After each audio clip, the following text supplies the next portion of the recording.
Hello friends, welcome to my education tutorial channel. आज हम class 10th जो कि हमारा पद्य है, हम यहाँ पे हिंदी पढ़ा रहे हैं। गोस्वामी तुलसीदास जी का काव्य है। अब देखिए यहाँ पे चैप्टर नंबर 2 है जो कि है हमारा धनुष भंग वन पथ पर। अब देखिए पहले हम आपको धनुष भंग की व्याख्या करवाएंगे, फिर उसके बाद हम आपको वन पथ पर व्याख्या करवाएंगे। यहाँ पे हम आपको एक ही व्याख्या करके समझा रहे हैं। तो देखिए पहला व्याख्या हमारा क्या है। ये हमारा पहला व्याख्या है, ये हमारा धनुष भंग पर आधारित है। पहला पद्यांश ये है हमारा कि उदित उदयगिरि मंच पर रघुबर बाल पतंग बिकसे संत सरोज पर हर्षे लोचन भृंग। ये हमारा पहला यहाँ पे पद्यांश दिया हुआ है। अब देखिए उदित माने क्या होता है। उदित माने उदय होता है। उदित माने क्या होता है, उदय होता है। और यहाँ पे जो है उदयगिरि, उदयगिरि मतलब उदयांचल पर्वत। उदयांचल पर्वत क्या होता है, जिस पर्वत पर सूर्य की किरणें सबसे पहले पड़ती है। जिस पर्वत पर क्या होती है, सूर्य की किरणें वो क्या होती है, सबसे पहले पड़ती है। वही हमारा क्या होता है, पर्वत होता है उदयगिरि। उसी को हम क्या कहते हैं, उदयगिरि पर्वत कहते हैं। अब देखिए यहाँ पे हम अगला ले रहे हैं कि मंच पर रघुबर बाल पतंग। इसका कहने का अर्थ ये है कि तुलसीदास कहते हैं कि जब श्री राम जी स्वयंवर सभा में गुरु विश्वामित्र की आज्ञा प्राप्ति करके, क्योंकि देखिए आप सभी तो जानते होंगे क्या होता है कि स्वयंवर जब मतलब हो रहा था सीता जी का, तो वहाँ पे क्या हुआ कि जो इनके गुरु थे, इनके गुरु कौन थे, विश्वामित्र, राम के गुरु विश्वामित्र थे। उन्होंने राम जी से कहा कि आप जाके धनुष भंग तोड़िए, मतलब धनुष को तोड़िए, या धनुष चलाना था उसमें। तो ये क्या कहते हैं श्री राम जी, उनके कहने पे वहाँ वो जाते हैं तो उनकी शोभा ऐसी प्रतीक होती है। मतलब उनकी शोभा के बारे में बताया गया है, क्योंकि शोभा कैसी प्रतीक हो रही है राम जी के, जैसे मंच रूपी उदयाचल पर्वत पर। ऐसा माना जा रहा है कि जो मंच रूपी उदयाचल पर्वत है, उदयाचल पर्वत पर श्री राम रूपी बाल सूर्य का उदय हो गया हो। रघुबर बाल पतंग मतलब श्री राम रूपी बाल सूर्य का क्या हुआ है, उदय हुआ हो। ऐसा वहाँ पे मालूम चल रहा है। मतलब जब वो मंच पे जाते हैं तो ऐसा लगता है कि जैसे मानो पर्वत पर सूर्य का उदय होता है। सेम वैसा यहाँ पे प्रतीत हो रहा है। अब देखिए इसके आगे कर रहा है कि बिकसे संत सरोज सब हर्षे लोचन भृंग। बिकसे संत सरोज पे मतलब क्या है यहाँ पे, जिसे देखकर संत रूपी। बिकसे संत, देखिए संत माने क्या होता है, जो सन्यासी संत होते हैं, बाबा वो सब यहाँ पे संत है। तो कह रहा है बिकसे संत सरोज सब है, मतलब देखकर संत रूपी कमल पुष्प खिल उठे और उनके नित्य रूपी भौरे प्रसन्न हो गए। मतलब जो इनकी लोचन मतलब क्या होता है, लोचन मतलब होता है नित्य। सबसे लोचन जो होता है वहाँ पे क्या होता है, उनका नेत्र। लोचन का मतलब होता है नेत्र। जो नित्य रूपी भौरे प्रसन्न हो। अर्थात जब श्री राम मंच से खड़े हुए, मतलब जब श्री राम मंच पे खड़े होते हुए तो उस समय स्वयंवर सभा में उपस्थित सभी जन हर्षित हो उठे। मतलब जो भी वहाँ पे, क्योंकि स्वयंवर में कई राजा महाराजा आए हुए थे, और जब वहाँ पे श्री राम वहाँ पे जब जाके खड़े होती हैं तो क्या होता है, वहाँ पे सभी लोग खुश हो जाते हैं, हर्षित हो जाते हैं उनकी रूप को, उनकी प्रतिमा को देखकर। अब आगे हम इसको बताते हैं। जो पद्यांश नंबर 2 है, देखिए वो क्या है। अब देखिए ये हमारा जो है वो दूसरा पद्यांश है। क्या है, निर्भय तेरी आशा निसिनासी वचन नखत अवली न प्रकाशी। मानी मही पे मुकुंद सकुचाने कपटी कूप कुलुस न लुहाने। कपटी कुलुस लुहाने भय विशोक को के मुनि देवा बरसही सुमन जन जान विसेवा। गुरुपति बंद सहित अनुरागा राम मुनि हंसन आयु से मांगा। ये हमारा क्या है, सेकेंड पद्यांश है। देखिए ये पद्यांश जो है बहुत इंपॉर्टेंट है, क्योंकि 2019 में ये पद्यांश पूछा गया है। अब इसका हम आपको कुछ अर्थ यहाँ पे बताते हैं, कुछ हम मतलब बताते हैं कि क्या होता है। जैसे निपय माने होता है राजा। निपय माने क्या होता है, राजा। निपय माने होता है राजा। और आशा मतलब होता है, आशा है ना, तो यहाँ पे आशा होता है। और निसी मतलब होता है राति। देखिए इसका हम अर्थ है। सबसे पहले इसमें प्रसंग लिखना रहता है आपको, क्योंकि प्रसंग भी देता है क्वेश्चन में लिखने के लिए। तो प्रसंग इसका क्या होगा? प्रसंग होगा प्रस्तुत पद्यांश में तुलसीदास जी ने श्री राम द्वारा धनुष भंग से पहले गुरुओं और मुनियों से आज्ञा मांगनी। क्योंकि देखिए श्री राम क्या थे, श्री राम जो मतलब वो अपने गुरु के साथ आए हुए थे, तो पहले उनसे क्या, उनसे मुनि से आज्ञा मांगनी। सभा में उपस्थित राजाओं की मंद स्थिति, राम की वीरशीलता का उदारता का वर्णन किया गया है। मतलब उनकी उदारता इन सब के बारे में यहाँ पे बताया गया है। अब देखिए इसकी हम व्याख्या करते हैं। पहला क्या है? निर्भय केरी आशा निशिनासी वचन लखत अवली न प्रकापी। कवि कहते हैं कि जब श्री राम धनुष भंग के लिए मंच से उठे, जब श्री राम क्या होता है, धनुष भंग के लिए मंच से उठते हैं, तो स्वयंवर सभा में उपस्थित राजाओं की सीता को प्राप्त करने की मनोकामना नष्ट हो गई। मतलब देखिए यहाँ पे है ना, आशा निशिनाही वचन लखत अवली न प्रकापी। मतलब उनकी जो अन्य राजा थे, उनके मन में जो सीता से विवाह करने का ख्याल था, मतलब वो क्या हुआ, वो सब नष्ट हो गया। मतलब उन्हें ऐसा लग गया कि हमारी मतलब कोई यहाँ पे ज़रूरत नहीं है, तथा उनके वचन रूपी तारों का समूह चमकना बंद हो गया। जो बातें बोल रहे थे वो क्या हुआ, चमकना वहाँ पे बंद हो गया, अर्थात वे सभी मौन हो गए। देखिए मान ही मयुत कुमिद सकुचाने कपड़े उलुकाने, वहाँ पे जो सभी होते हैं सब क्या हो गए, सभी वहाँ पे मौन हो गए। वहाँ जो अभिमानी कुमिद रूपी राजा थे वे सकुचाने लगे। सकुचाने मतलब संकुचित होने लगे, वो वहाँ पे संकुचित होने लगे, सकुचाने लगे। और आगे करेंगे, श्री राम रूपी सूर्य को देखकर मुरझा गए और कपट रूपी उल्लू की तरह छिप गए। यहाँ पे देखिए उल्लू को लुकाने, उल्लू को लुकाने का मतलब क्या है, उल्लू की तरह वह छिप गए। लुकाने मतलब क्या होता है, छिपना। वह सब लोग उल्लू की तरह, उनको देखकर श्री राम को उल्लू की तरह छिप जाती हैं। जिस प्रकार रात होने पर चकवा चकपी अपने बिछुआ के कारण शोक में डूब जाती है, उसी प्रकार सभा में उपस्थित मुनि व देवता भी चकवा रूपी शोक में डूबे हुए थे। परंतु श्री राम की तत्परता देख उनका दुख समाप्त हो गया। अब आगे देखिए क्या कर रहा है कि अब राम और सीता के संयोग की बाधा समाप्त हो गई। भय विशोप कोक मुनि देवा बस सुमन जन सेवा गुरु पर पंडित सहित अनुरागा राम मुनि से सन आयस मांगा। इसका जो अर्थ है, अब राम और सीता के संयोग की जो बाधा है वो समाप्त हो गई। श्री राम को देखकर सभा में उपस्थित समस्त जन फूलों की वर्षा कर रहे हैं। इस बीच श्री राम अपनी गुरु विश्वामित्र के चरणों की प्रेम पूर्वक वंदना कर अन्य मुनियों की धनुष भंग करने की अनुमति मांगते हैं।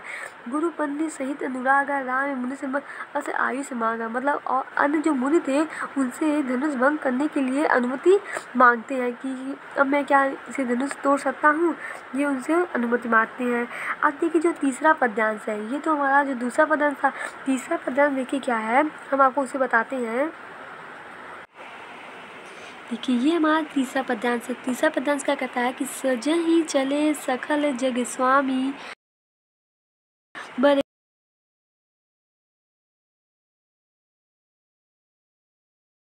देखिए यहाँ से आगे से स्टार्ट करते हैं हम। सजहि चले सकल जग स्वामी मत मंजूक बर कुंजर गामी चलत राम सब पूर नारी पुलक मूरि तन भय सुखखारी बंद पीतर सुर सुकृत संहारे जो कुछ पुण्य प्रभाव हमारे तो शिव धनु मृणाल की नाही तो रहु राम गणेश गोसाई। अब देखिए सबसे पहले इन सभी का आपको अर्थ मतलब पता होना बहुत ज़रूरी है। जैसे सजई माने क्या होता है आपको ये जानना जरूरी है, क्योंकि तभी आप इसका अर्थ निकाल सकते हैं। तो सजई मतलब होता है स्वाभाविक होता है, और जग स्वामी मतलब होता है श्री राम। यहाँ पे जो जग स्वामी का अर्थ है वो क्या है, श्री राम है, जो श्री राम के द्वारा लिया गया है। मंजू मतलब होता है, यहाँ पे मंजू माने होता है सुंदर, तथा कुंजर मतलब होता है हाथी। कुंजर मतलब यहाँ पे क्या होता है, हाथी। आगे देखिए यहाँ पे क्या कर रहा है, हम इसका आपको पहले हम यहाँ पे प्रसंग बताते हैं कि इसका हम प्रसंग क्या लिखेंगे।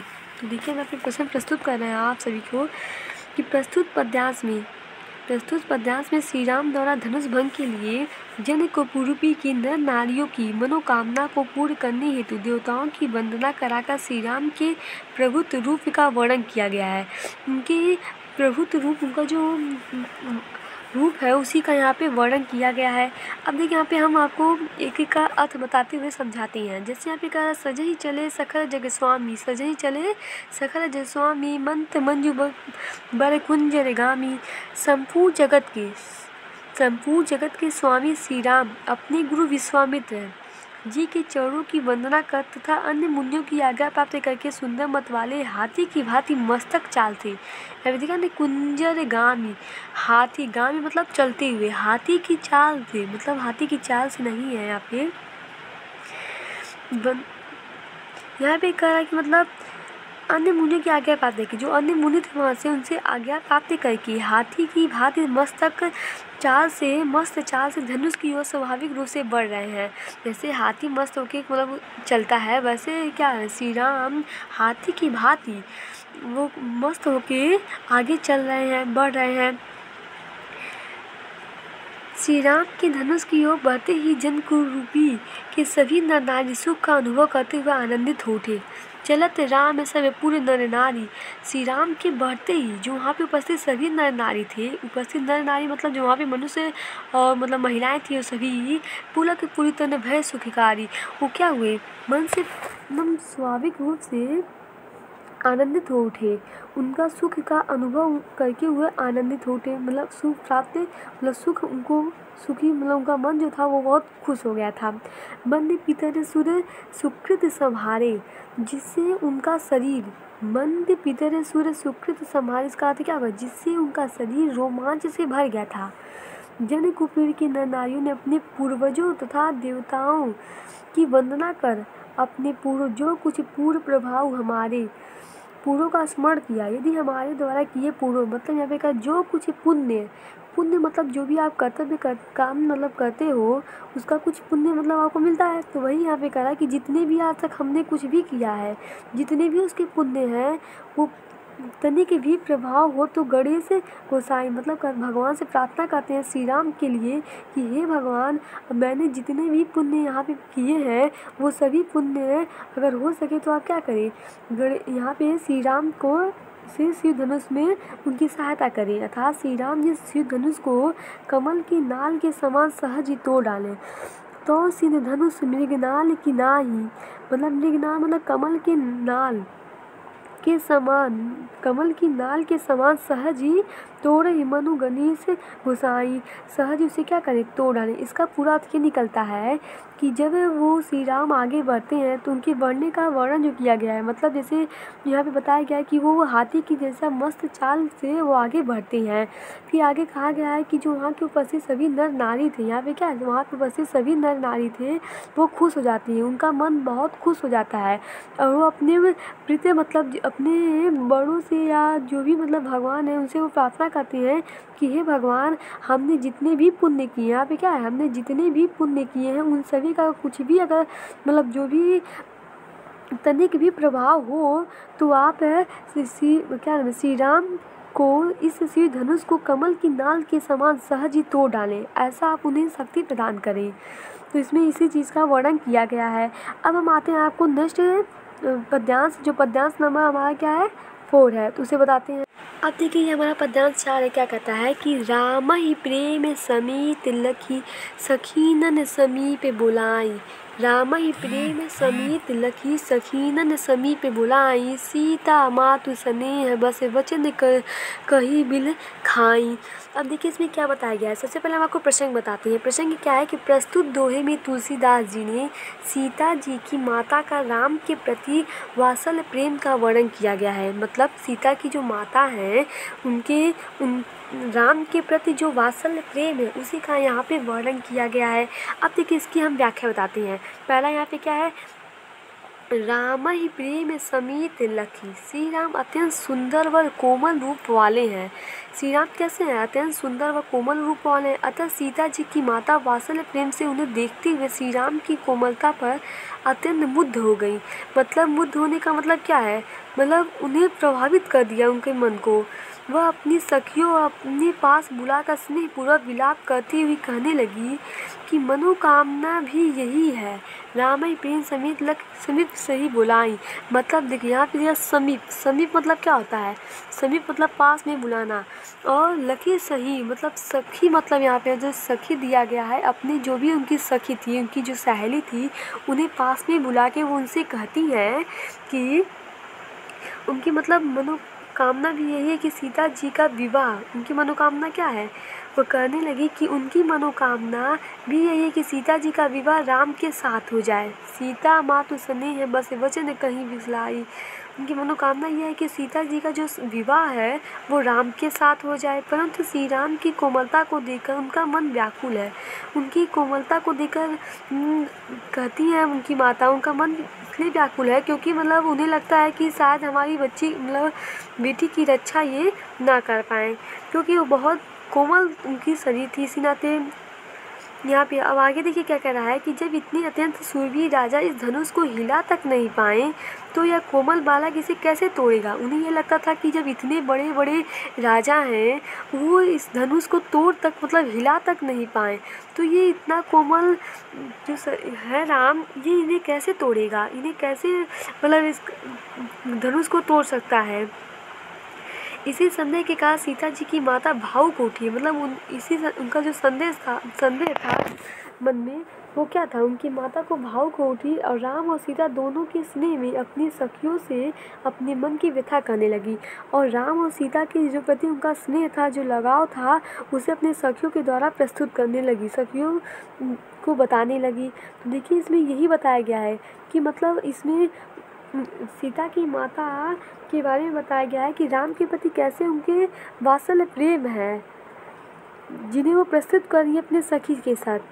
अब देखिए यहाँ पे हम नेक्स्ट पद्यांश लेते हैं जो पद्यांश नंबर 5 है। तो देखिए ये क्या कहता है, देखिए ये हमारा पद्यांश 5 है, 5वां है। ये बोला है कि देखिए क्या कहता है कि सखी सब कौतुकी देख निहारे, जीव कहावत ही तू हमारे, कोई न बुझाई कही गुरु पाही, ए बालक असी हट भली जनाही, रावण बाण छुआ नहीं जापा, हारे सकल भूप करि दापा, सो धनुष राज कुंवर कर देहि, बाल मराल मदर लेहि। देखिए इसमें कहने का उनका मतलब है, हम इसका आपको पहले अर्थ बताते हैं, अर्थ इसका क्या निकलता है। यहाँ पे हम पहले आपको प्रसंग बताएंगे। प्रसंग क्या है, प्रस्तुत पद्यांश में सीता जी की माता का राम के प्रति चिंता का वर्णन है। इसमें क्या है, उनकी चिंता का वर्णन किया गया है कि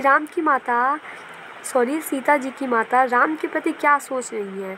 श्री राम की कोमलता को देखकर उनका मन चिंतित है कि श्री राम इस धनुष को कैसे तोड़ सकती हैं। जब शक्तिशाली राजा इस धनुष को हिला तक नहीं सके तो ये बालक कैसे तोड़ सकता है। उन्हें क्या पता कि राम की शक्ति क्या है, मतलब वो तो जानती नहीं थी राम को, इसलिए। तो अभी देखिए उनके बारे में हम व्याख्या बता रहे हैं यहाँ पे क्या है।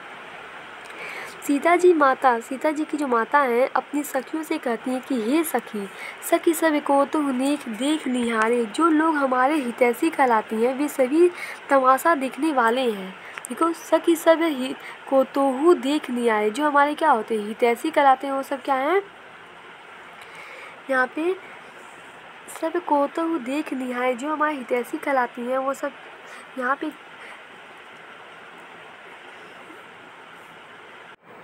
वे सब तमाशा देखने वाले हैं। क्या इनमें से कोई भी राम के गुरु विश्वामित्र को समझाने के लिए जाएगा। यहाँ पे कहते जीव कहात हित हमारे, जो सब हमारे हिती मतलब हितैषी कहलाती है। कोई न बुझाई कही गुर पाही मतलब कोई न बुझाई, क्या मतलब कोई राम के गुरु विश्वामित्र को यह समझाने के लिए जाए कि राम अभी बालक है। ए बालक असी हट भली जाई, राम क्या है अभी बालक, उन्हें बालक के रूप में यहाँ पे संबोधित किया जा रहा है कि राम क्या है, एक बालक है। इस धनुष को तोड़ने के लिए हट करना या जिद करना अच्छा नहीं होता है। देखिए हठ यहाँ पे शब्द हठ मतलब होता है जैसे आप कोई चीज़ के लिए हठ करते हैं, जिद करते हैं, तो वही यहाँ पे जिद है। मतलब उनको लग रहा है कि गुरु विश्वामित्र उनको भेजे हैं मतलब कोई जिद के लिए, कोई हठ है उनकी या चाह है। तो वही आप यहाँ पे बताए हैं कि इस धनुष को तोड़ने के लिए हठ करना अच्छा नहीं है। अर्थात इस धनुष को बड़े बड़े योद्धा हिला तक नहीं पाए। उन्हें इस धनुष को क्या है, तो रावण बाण छुआ नहीं जा पा, मतलब बड़े बड़े जो योद्धा हैं जैसे रावण जैसे योद्धा जो हैं वो क्या है, इस धनुष को छू तक नहीं पाए, मतलब हिला तक नहीं पाए। हारे सकल भूप करिदा पा। आगे देखिए क्या आता है कि धनुष को तोड़ने के लिए विश्वामित्र का आज्ञा देना और राम का आज्ञा मानकर चल देना तमाशे जैसा नहीं है। मतलब उन्हें ये लगता है कि विश्वामित्र कह दिए और राम चल दिए उनका आज्ञा मान के, तो ये एक तमाशा जैसा उनकी बेटी के लिए बन जा रहा है। यह मेरी पुत्री का स्वयंवर है, खेल नहीं। फिर इन्हें कोई क्यों नहीं समझाता, ये कहती है कि इन्हें कोई क्यों नहीं समझाता है कि ये सब खेल नहीं है जो वो मतलब ये कर रहे हैं। इस धनुष की कठोरता के कारण रावण और बासुर जैसे वीर योद्धाओं ने इसे छू तक नहीं पाया। इसे इतने वीर योद्धा थे रावण जो इसे छू तक नहीं सके। सभी राजाओं का धनुष तोड़ने का घमंड टूट चुका है, अर्थात सभी अपनी हार मान चुके हैं। तो धनुष को तोड़ने के लिए इस राजकुमार के हाथों में क्यों दे दिया गया। उन्हें लगता है कि सभी लोग अगर हार मान चुके हैं तो इसे तोड़ने के लिए उन्हें राम को क्यों दे दिया गया है। अब आगे देखिए क्या कर रहे हैं, कोई इन्हें समझाता क्यों नहीं कि क्या हंस का बच्चा कभी मदरांचल पहाड़ उठा सकता है। मुझे लगता है कि हंस का ये बोल रहे हैं कि सो धनुराज कुंवर कर देहि, बाल मराल की मदद लेहि। क्या कोई हंस का बच्चा कभी मदराचल पहाड़ उठा सकता है। अर्थात शिव जी के जिस धनुष को रावण और बाणासुर जैसे महान शक्तिशाली योद्धा छू तक नहीं सके, उसे तोड़ने के लिए विश्वामित्र का श्री राम को आज्ञा देने अनुचित है। श्री राम का भी इसे तोड़ने के लिए आगे बढ़ना बालहट है। मतलब इसमें जो सीता जी की माता है उन्हें यह लगता है कि श्री राम एक बालक हैं और इसलिए वो यहाँ पे बालक शब्द का यूज भी देखिए यहाँ पे प्रयोग भी हुआ है। इसका अर्थ यही निकलता है कि उन्हें लगता है कि श्री राम क्या है, एक बालक रूप है जो यह उनकी हट है इसे तोड़ने के लिए, वो इसे तोड़ नहीं सकते हैं। ये इस पद्यांश में प्रस्तुत किया गया है। अब आगे देखिए हम आपको नेक्स्ट पद्यांश बताते हैं जो कि हमारा पद्यांश 6वां है। ये देखिए हमारा पद्यांश यहाँ पे देखिए ये हमारा 6वां है। यहाँ पे कह रहा है कि भूप सयानप सकल सिरानी, सखी विदु गति कछु जाति न जानी, भोली चतुर सखी मृदुबानी, तेजवंत लघु गणेश नरानी, कह कुंभंज कह सिंधु अपारा, सोसेउ सुजसु सकल सहारा, रवि मंडल देखत लघु लाघा, उदय तासु त्रिभुवंतम भागा। अब देखिए हम अभी पहले आपको प्रसंग बताते हैं। प्रसंग इसका क्या है कि प्रस्तुत पद्यांश में सीता जी की माता श्री राम की कोमलता को देख विचलित होती है। उनकी कोमलता को देख के जो सीता की माता हैं वो क्या होती हैं, विचलित होती हैं। तब उनकी सखियाँ उनकी शंका को दूर करने के लिए तेजस्वी व्यक्तियों की तेज वीरता का वर्णन करती हैं। तब उनकी जो सखी हैं, उनके आसपास जो सखी बैठी हुई हैं, वो इनकी व्याकुलता को दूर करने के लिए ये उदाहरण देती हैं तेज महान व्यक्ति की। अब देखिए व्याख्या के द्वारा पे प्रस्तुत किया गया है। तुलसीदास जी कहते हैं कि सीता जी की माता राजा जनक को उलाहना देती हैं कि चाहे कोई विश्वामित्र को समझाए या ना समझाए, परंतु राजा को तो उन्हें समझाना चाहिए। भूप सनाय पर सकल सिरानी, सखी विदुगति कुछ जाति न जानी। कहने का मतलब ये है कि अगर विश्वामित्र को कोई समझा नहीं रहा है, लेकिन सीता के पिता इन्हें तो जाके समझाना चाहिए कि लेकिन अब तो मुझे ऐसा लग रहा है कि राजा जनक की सारी समझदारियाँ, जो उनकी समझदारी है वो समाप्त हो गई है। उन्हें ऐसा लग रहा है कि जो राजा की सारी समझदारी है वो क्या हो गई है, समाप्त हो गई है। हे सखी, विधाता की करनी को कोई नहीं जानता कि क्या मतलब चाहती है। ये सखी विधाता की जो करनी है उन्हें क्या होता, कोई नहीं जानता। चतुर सखी मृदु तेजंत लघु। अब देखिए उनके सखी यहाँ पे समझा रही है कि इस विधाता की जो है वो उसे मतलब कोई जानता नहीं है, कुछ समय में नहीं आ रहा है, कुछ समझ में नहीं आ रहा है। तभी उनकी सखी कहती है कि हे रानी, तीजवान व्यक्ति चाहे उम्र में छोटा हो क्यों ना हो, उसे छोटा नहीं माना जा सकता। तो कह रहे हैं कि तेजवान व्यक्ति जो होती है वो चाहे मतलब उम्र में छोटा हो या ना हो, लेकिन उसे हम क्या कहते हैं, छोटा नहीं माना जा सकता। अतः उन्हें हम छोटा क्या कहते हैं, नहीं मान सकते। कहाँ खड़े से उत्पन्न होने वाले मुनि अगस्त्य, घड़े से उत्पन्न होने वाले मुनि अगस्त्य है, और कहाँ विस्तृत और अपार समुद्र, दोनों में कोई समानता नहीं है। विस्तृत अपार समुद्र जानते हो, तो समुद्र विस्तृत मतलब बहुत बड़ा समुद्र है, उसमें कोई समानता नहीं है। पर मुनि ने अपने पराक्रम से उस अपार समुद्र को सोख लिया। पर मुनि की इतनी मतलब शक्ति थी कि उस अपार समुद्र था, उसे क्या किए, वो सोख लिए। इस कारण उनका यश सारे संसार में विद्यमान है। यही कारण जो उनका यश है उनका ऐसा है, संसार में विद्यमान है। देखिए यहाँ पे जो सिंधु हो, सिंधु मतलब होता है समुद्र। यहाँ पे जो सिंधु हो क्या होता है, सिंधु मतलब होता है समुद्र।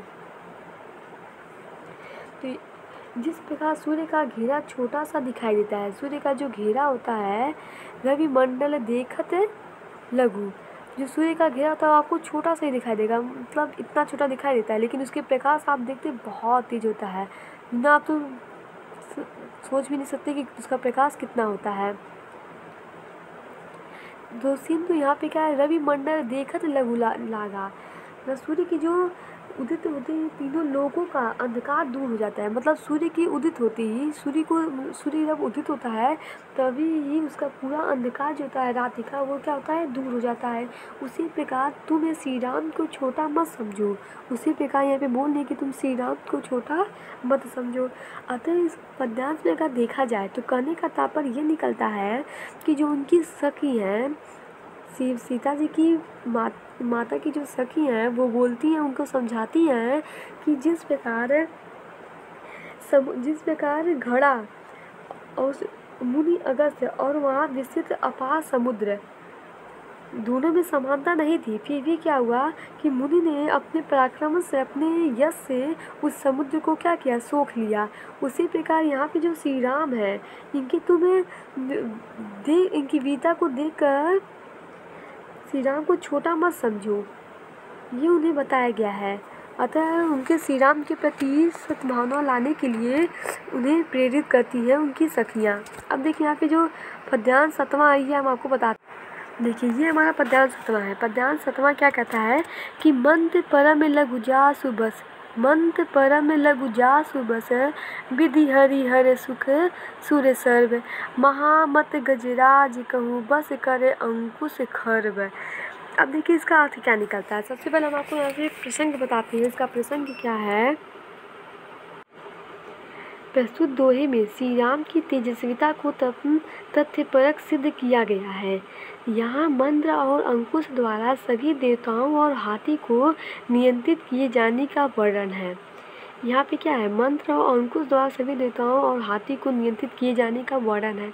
अब देखिए इसकी हम व्याख्या करते हैं जिससे आपको और अच्छे से समझ में आ जाएगा। तो देखिए तुलसीदास जी कहती हैं कि सीता जी की माता जब श्री राम को छोटा समझकर उनके प्रति अपनी शंका प्रकट करती हैं, तब एक सखी सीता जी की माता से कहती है कि हे रानी, उनसे उनकी सखी क्या कहती है कि हे रानी, जिस प्रकार ओम का मंत्र अत्यंत क्या है, छोटा है, क्योंकि ओम शब्द देखिए बहुत छोटा होता है। ओम शब्द क्या होता है, ये बहुत छोटा होता है, लेकिन जो इसका अर्थ है अत्यंत छोटा होता है। पर ब्रह्मा विष्णु शिव और समस्त देवगण इसके बस में हैं। पर बताती है कि जो ओम शब्द जितना छोटा है, लेकिन फिर भी ब्रह्मा विष्णु शिव ये सभी जो देव हैं, देवगण हैं, ये इसके वश में हैं। उसी प्रकार महान मदमस्त हाथी को वश में करने वाला महामदमंत, देखिए यहाँ पे लिखा है ना, महामदमंत गजराज। जो गजराज मतलब क्या होता है, हाथी। हाथी का पर्यायवाची शब्द यहाँ पे गजराज होता है। तो मद हाथी को वश में करने वाला अंकुश भी बहुत छोटा सा होता है। अगर आप कोई हाथी पागल हो जाता है तो क्या करते हैं हम, उसके नाक में एक अंकुश होता है, उसे डालने से वो क्या होता है, शांत हो जाता है। तो मतलब उतना बड़ा हाथी, उसे शांत करने के लिए एक छोटी सी तिनकी के समान अंकुश है। तो वही यहाँ पे बताती हैं कि हाथी को वश में करने वाला अंकुश भी बहुत छोटा सा होता है, अतः तुम श्री राम को छोटा मत समझो। उनके कहने का तात्पर्य कि तुम श्री राम को क्या छोटा मत समझो, वह उम्र में छोटे क्यों ना हो, तुम उनकी कोमलता पर मत जाओ, वे अवश्य ही धनुष तोड़ देंगे। मतलब वो कहती है कि उम्र में बहुत वो छोटी हैं, लेकिन तुम उनकी कोमलता पे ना जाओ, वो धनुष क्या होते हैं, अत्यंत, वो धनुष अवश्य ही तोड़ लेंगे। यहाँ पे मतलब ये बताया गया है कि जो श्री राम है उनके बारे में प्रस्तुत किया गया है कि सीता जी की माता से कहती है उनकी सखी कि जैसे मतमस्त हाथी होता है गजराज, उसे अंकुश मतलब उसे अगर कंट्रोल मतलब वश में करने के लिए अंकुश की सहायता लेते हैं, उसी प्रकार तुम श्री राम को छोटा मत समझो, वो इस धनुष को तोड़ लेंगे। इसमें यही प्रस्तुत किया गया है। अब देखिए हम पद्यांश 8वां ले रहे हैं। क्या कहता है कि ये हमारा पद्यांश 8वां है।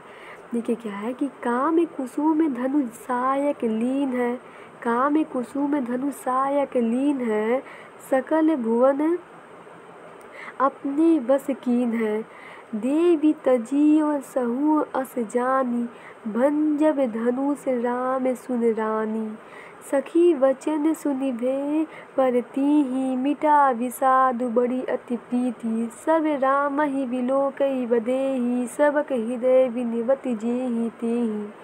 अब इसकी हम व्याख्या करती हैं। सबसे पहले हम आपको यहाँ पे प्रसंग बताते हैं, क्योंकि मतलब कुछ बच्चे होते हैं ना कि वो लिखते भी साथ में हैं, तो लिखना सही है क्योंकि लिखने से आपको एक पता चल जाएगा कि कैसे हम लिखते हैं। तो यहाँ पे देखिए इसका जो प्रसंग है यह है कि प्रस्तुत दोहा चौपाई में सीता जी की माता की सखी अनेक तथ्यों द्वारा उनका संशय दूर करती हैं। जो उनकी सखी हैं वो सीता जी की माता के मन में जो भ्रम है श्री राम के प्रति उसे वह दूर करती हैं, वो उन्हें समझाती हैं। तभी सीता जी श्री राम से विवाह करने के लिए सभी देवताओं से विनती करती हैं, और तभी जो सीता है उनकी पुत्री है वो क्या करती हैं, श्री राम से विवाह करने के लिए अपने देवताओं से विनती करती हैं। इसी मोहकता का यह वर्णन किया गया है। उनके प्रति जो मोह है श्री राम के लिए, इसके बारे में यहाँ पे प्रस्तुत किया गया है। ये इसका प्रसंग था। अब इसकी हम व्याख्या करते हैं। अब व्याख्या में देखिए हम क्या कहते हैं कि सीता जी की माता को उनकी सखी श्री राम की वीरता का वर्णन करते हुए कहती है, सीता जी की माता जो है उनकी सखी श्री राम का वर्णन करते हुए कहती है कि कामदेव ने, यहाँ पे देखिए काम मतलब होता है कामदेव। आपको काम मतलब कोई वर्क नहीं है, यहाँ पे काम का मतलब होता है कामदेव, जो एक भगवान के रूप में मतलब जाने जाते हैं कि कामदेव ने फूलों का ही धनुष बाण लेकर सारे संसार को अपने वश में कर रखा है। कामदेव क्या है, कामदेव मतलब कोई भगवान है जो फूलों का वर्ण लेकर अपने पूरे संसार को क्या किए, अपने वश में कर लिए, अपने वश में यहाँ पे कर लिए हैं। अतः हे देवी आप अपने मन की शंका का परित्याग कर दीजिए। अतः हे देवी आप अपने मन की जो शंका है उसे क्या करिए, परित्याग कर दीजिए। मतलब परित्याग का मतलब होता है हटा दिया, छोड़ दीजिए। श्री राम इस शिव धनुष को अवश्य ही तोड़ देंगे। श्री राम क्या करेंगे, शिव धनुष को भंज के धनुष राम सुंदरानी, श्री राम इस धनुष को अवश्य क्या करेंगे, तोड़ देंगे। आप मेरी बात का विश्वास कीजिए, आप मेरी बात का क्या कीजिए, विश्वास कीजिए। अपनी सखी के ऐसे वचन सुनकर रानी श्री राम की क्षमता का विश्वास हो गया और उन दुख समाप्त हो गया। उनकी जो दुखी थी उदारता था वो क्या हुआ, विषाद बड़ी अति प्रिय थी, मिट गया। मिट मतलब होता है खत्म हो गया। उनकी जो दुख था उनके प्रति कि कैसे मतलब तोड़ेंगे, तो वो उनका समाप्त हो जाता है तथा उनका विषाद श्री राम के प्रति स्नेह के रूप में परिवर्तित हो जाता है। और उनका जो विषाद है, विषाद यहाँ पे जो विषाद शब्द है मतलब होता है दुख है, उनका जो विषाद है उनके प्रति वो खत्म हो जाता है। तभी श्री राम को देखकर सीता जी विचलित हो उठी। तब राम विलोक विदेही, श्री राम को देखकर सीता जी होती हैं वो विचलित होती हैं, मतलब उनका मन विचलित हो जाता है। वह सभी देवताओं से विनती करने लगी, अर्थात सीता जी का हृदय भय से व्याकुल हो गया। सगर हृदय विनही जे ही ते ही, सबका जो उनका हृदय था वो क्या हुआ, तो भय से व्याकुल हो गया। अब देखिए हम पद्यांश नंबर 8वां लेते हैं। इसमें तो आपको समझ में आएगा क्योंकि इसमें जो ही वर्णन किया गया है, तो सबसे पहले ज़रूरी ये है कि आपको इसका अर्थ पता रहना चाहिए। किसी से काम मतलब क्या होता है, तो कामदेव से है यहाँ पे। और सहायक मतलब क्या होता है, तो बाढ़ होता है। सहायक जो शब्द है ना यहाँ पे, यहाँ इसका मतलब होता है बाढ़। और दधी मतलब होता है त्याग। संशय मतलब होता है संशय या संदेह है। तो इन सब का अगर आपको अर्थ है, आपको अगर इसका मीनिंग मतलब हिंदी इसका पता होगा, तो ये आप आसानी से कर सकते हैं, इसकी व्याख्या निकाल सकते हैं।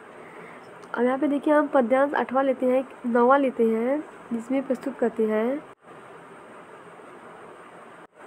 अब देखिए पद्यांश 9वां इसमें क्या कहता है कि मन ही मनाओ अकुल लानी, मन ही मनाओ अकुलानी, हो प्रसन्न महेश भवानी, करहु सकल अपानी सेवकाई, कर हित करही चापि गुण आई, गणयानक बरदायक सेवा, जू लगे कि नहीं तुह सेवा, बार बार बिनती सुन मोरी, करहु चापि गुरुता अति थोरी। अब देखिए इसका अर्थ क्या निकलता है। यहाँ पे प्रसंग हम आपको बताते हैं। प्रसंग इसका ये है कि उपरोक्त गद्यांश में सीता जी की विचलित हृदय से, जो सीता जी का हृदय है वो विचलित हो रहा था श्री राम के प्रति, तो विचलित हृदय से श्री राम के लिए सभी देवताओं से विनती का वर्णन है। मतलब ये सभी देवताओं से क्या करती हैं, विनती करती हैं श्री राम के लिए। अब इसकी हम व्याख्या आपको प्रस्तुत करते हैं। तुलसीदास जी ने सीता जी के हृदय रूपी भय का वर्णन करते हुए कहा है कि सीता श्री राम को देखकर व्याकुल होकर मन ही मन विनती कर रही हैं। मन ही मन मतलब मन ही मन में, मतलब आप मन में कुछ सोचते हो ना, तो वैसे वो मन में ही विनती कर रही है, मतलब बोल नहीं रही है, मन में भगवान को मना रही है। मन ही मन मनाओ अकुलानी, मन ही मन भगवान को मना रही है, भगवान से विनती कर रही है कि हे महेश भवानी, हो ही प्रसन्न, हे महेश भवानी। महेश भवानी जो है यहाँ पे भगवान है, कहती हैं हे महेश भवानी आप मुझ पर प्रसन्न होइए प्रसन्न। यहाँ पे देखिए अर्थ निकला है कि हे महेश भवानी आप मुझ पे प्रसन्न होइए प्रसन्न महेश भवानी। इसका अर्थ क्या है, हे महेश भवानी आप मुझ पे प्रसन्न होइए। आज तक मैंने जो आपकी सेवा की है, करहूँ सफल आपने सेवाई। आज तक मैंने जितनी भी आपकी सेवा की है, जितनी भी पूजा पाठ आपका किया है उसका फल मुझे दीजिए। करे ही तो हरि जाप गुरुआई, उसका फल क्या कीजिए, मुझे दीजिए तथा मेरा कल्याण कीजिए। इस शिव धनुष के भारीपन का हरण कीजिए।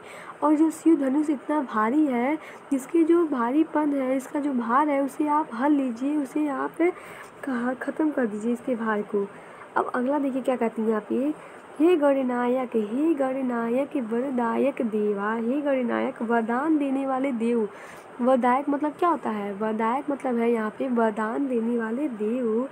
आज ही के दिन के लिए मैंने आपकी सेवा की थी, मतलब कहने की मैं इतने दिन की सेवा कर रही थी, तो उसका फल देने के लिए समय आ गया है। आज के दिन आप मुझे उस जो फल है, जितना मैंने आपका सेवा किया, उसका फल आप मुझे दे दीजिए। आज ही लगे कि नहीं तू सेवा, आज के दिन ही मैंने सेवा की थी। आपसे मेरी बार बार विनती है कि कृपा कर आप मेरी इस विनती को सुने।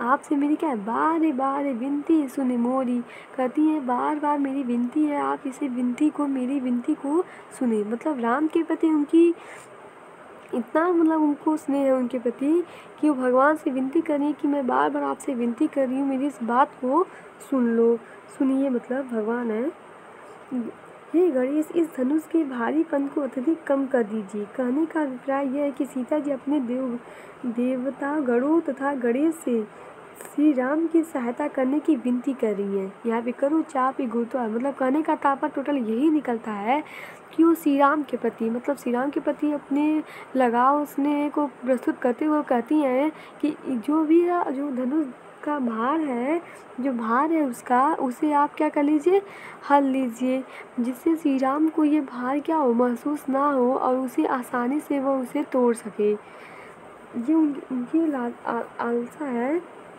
भगवान से वो कहती हैं। अब देखिए यहाँ पे हम पद्यांश 10वां ले रहे हैं। पद्यांश 10वां क्या कहता है उसमें हम पढ़ेंगे। देखिए ये हमारा पद्यांश 10वां है। पद्यांश 10वां क्या कहता है कि देखी सखी रघु वीर तन, सूरत मानव धरि धीर, भरे विलोचन प्रेम जल पुलकावल शरीर। भरे विलोचन प्रेम जल पुलकावल शरीर। अब इसकी हम पहले आपको प्रसंग बताते हैं। इसका प्रसंग क्या है कि प्रस्तुत पद्यांश में सीता जी बार बार श्री राम को देख रही हैं। प्रस्तुत पद्यांश में सीता जी बार बार श्री राम को देख रही हैं तथा अपने मन को धैर्य बढ़ा रही हैं। श्री राम के प्रति उनके स्वात्वित्व प्रेम का वर्णन किया गया है। मतलब श्री राम के प्रति जो उनका प्रेम है उनका क्या किया, उसका वर्णन किया गया है। उनके प्रेम को यहाँ पे प्रदर्शित किया गया है। अब इसकी हम व्याख्या करते हैं। व्याख्या क्या है, हम देखिए, श्री राम धनुष तोड़ने के लिए मंच पर खड़े हो गए। मतलब तोड़ने के लिए मंच पे ही जाएंगे तो नीचे थोड़ी ना तोड़ेंगे। तो श्री राम धनुष तोड़ने के लिए मंच पर खड़े हुए हैं। सीता जी उन्हें बार बार देख रही हैं। देखी रघुवीर तन। मतलब उनकी जो तन मतलब क्या होता है, शरीर। उनका जो सीता जी हैं उन्हें बार बार देख रही हैं अर्थात उनके शरीर को निहार रही हैं और धैर्य धारा कर देवताओं को मनोवांछित वर प्रदान करने के लिए मना रही हैं। सूर्य मानव धरि धीर।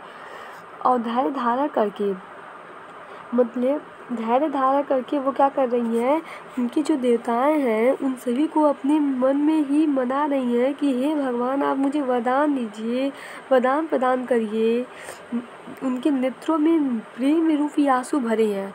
भरे विलोचन मतलब आपको बताएं कि लोचन मतलब क्या होता है, नेत्र होता है।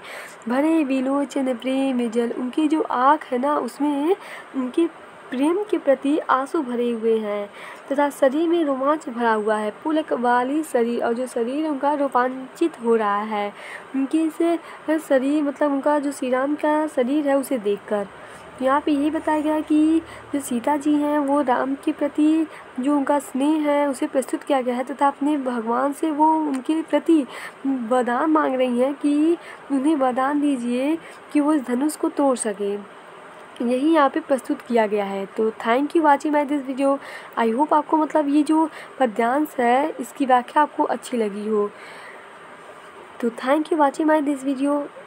हमारे चैनल को लाइक कीजिए, सब्सक्राइब कीजिए और शेयर कीजिए जिससे आपको नोटिफिकेशन प्राप्त हो सके। और साथ ही अपने दोस्तों के पास इसे शेयर भी कीजिए जिससे सभी आपके दोस्त जो हैं इसे पढ़ सकें। और ये बहुत इम्पॉर्टेंट है, इस चैप्टर से हमेशा एक तो ज़रूर ही आता है।